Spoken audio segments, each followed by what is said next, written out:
হবে।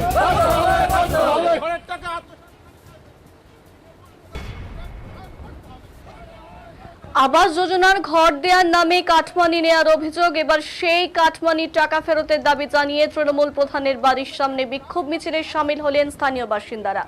মেখলিগঞ্জের নিচতরফ গ্রাম পঞ্চায়েতের প্রধান গীতা অধিকারী বাড়ির সামনে বিক্ষোভে সামিল হলেন বাসিন্দারা। অভিযোগ, সরকারি ঘর দেওয়ার নাম করে গীতা অধিকারী স্বামী বিজয় অধিকারী মোটা অঙ্কের টাকা তুলেছেন, অনেকে টাকা দিয়ে নিয়েছেন কিন্তু সরকারি ঘর পাননি। স্থানীয় বাসিন্দা অশোক রায় বলেন, আমাদের গ্রামের অনেকের কাছেই প্রধানের স্বামী প্রভাব খাটিয়ে সরকারি ঘর দেওয়ার নামে 20,000 টাকা করে নিয়েছে, কেউ কেউ 10,000 টাকাও দিয়েছে, অনেকে ঘর পায়নি, তাদের কাছে টাকাও তুলেছেন। আমরা অবিলম্বে সেই কাটমানি ফেরতের দাবি জানিয়ে আজকে বিক্ষোভে সামিল হয়েছি।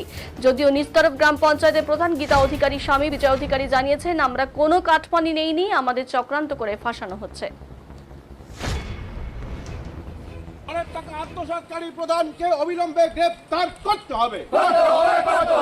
এই যে প্রধানের বাড়িতে আপনারা আসছেন, কেন আসছেন মূলত আজকে? কেন আসছি, ওই যে ঘর দিয়েছে তো ঘরের পরিবর্তে টাকা নিয়েছি। কত টাকা নিয়েছে আপনারা? 5,000 টাকা নিয়েছি।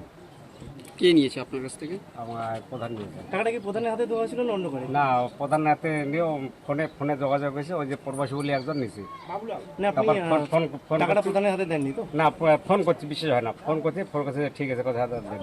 আচ্ছা, কতদিন আগে হয়নি, তারপর হ্যাঁ কতদিন আগে টাকা দিয়েছে? এই আগের কিস্তি, এইটার না, প্রথমটাতে জেলা। আচ্ছা, আপনি ঘর পেয়েছেন?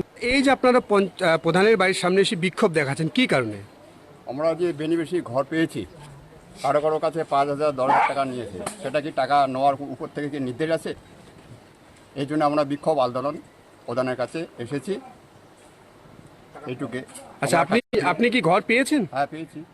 আচ্ছা, কত টাকা নিয়েছিল আপনার কাছ থেকে? আমার কাছে 4,000 টাকা নিয়েছে। আচ্ছা, আপনি সেই টাকা ফেরতের দাবিতে আসছেন? হ্যাঁ, ফেরতের দাবিতে আছে। আচ্ছা, আপনার দাদা, এই যে আপনারা আজকে প্রত্যেকে বিক্ষোভ মিছিল দেখাচ্ছেন একেবারে প্রধানের বাড়ির সামনে, মানে কারণটা কি? ঘরের টাকা, মানে ঘরের টাকা কি হয়েছে? ঘরের টাকা আমার কাছে নিয়েছি। কত টাকা নিয়েছে? 7,000 7,000। আচ্ছা, কি কারণে এই টাকাটা নিল? টাকা দিলে ঘর হবে, না দিলে হবে না। মানে এরকমটা কি বলা হয়েছিল? পিঠাগুলিতে পাইছি, কিন্তু সেকেন্ড কিস্তি আমি পাইনি। তারপর 60,000 পাইছি, আর বাকিটা এখনো পাইনি। আচ্ছা, আপনি তো কাটমানি দিয়েছেন, এখনো পাননি বাকি টাকাটা? এখনো পাইনি।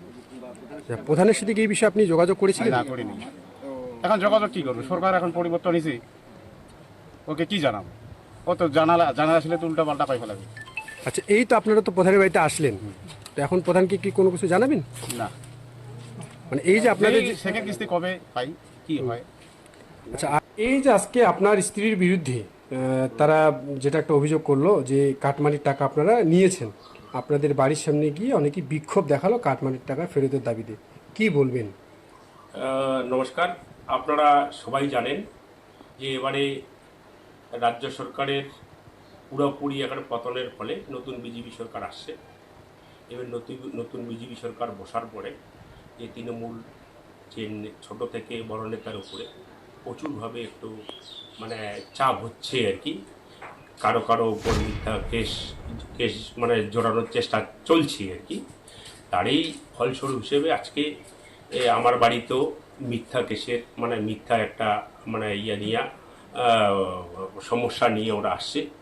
এখন আমরা কিন্তু আমার বুথে 300-এর উপরে ঘর দিয়েছি, যেগুলো আজকে বেনিফিশিয়ারিগুলো আসছে এগুলো প্রকৃত বেনিফিশিয়ারি নয়, এগুলো পাশের বুথ থেকে নিয়ে আসছে।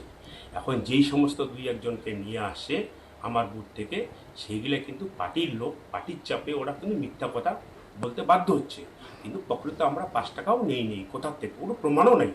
যদি প্রমাণ থাকে তাহলে আইনের আশ্রয় নিতে পারে, আমরা আইন মোতাবেক যা সাজা হয় সেটা আমরা মাথা পেতে নিতে রাজি আছি, কিন্তু আমরা গীতা অধিকারীকে অবিলম্বে গ্রেফতার করতে হবে। বন্দে মাতরম।